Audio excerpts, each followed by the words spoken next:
Güzeller sultanı Şah Merdan Ali, kara günler geldi, hallar perişan, rezil rüsvay oldu bendenin halı.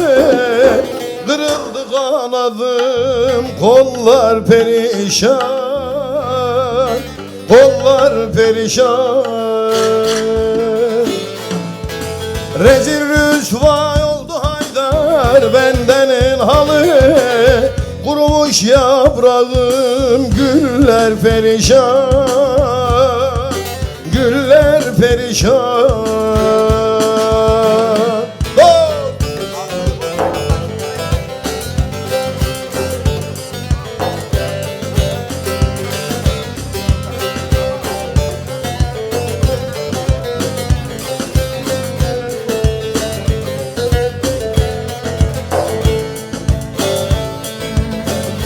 Ah, 3 ay oldu bir aşk girmez haneme, çoluk çocuk rüsvay olduk aleme.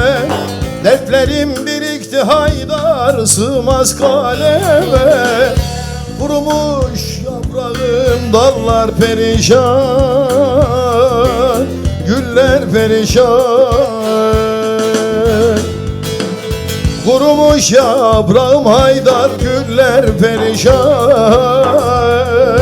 güller perişan.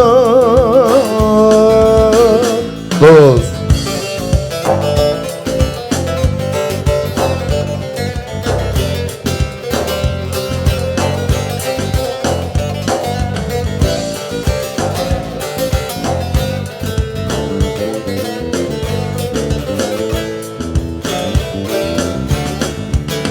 Güya bu milletin tek efendisi, köye muhtar oldu köyün delisi.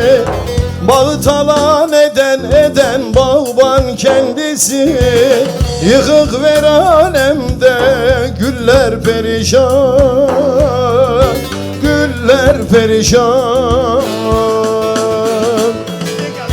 Bağı talan eden bağban kendisi, kurumuş yaprağım, güller perişan, güller perişan. Oh.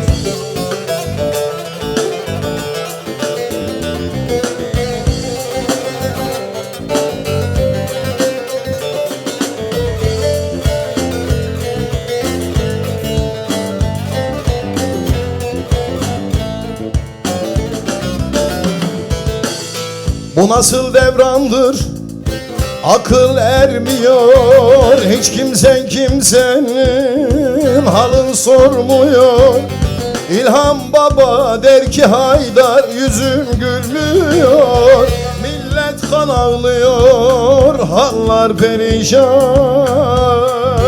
kullar perişan.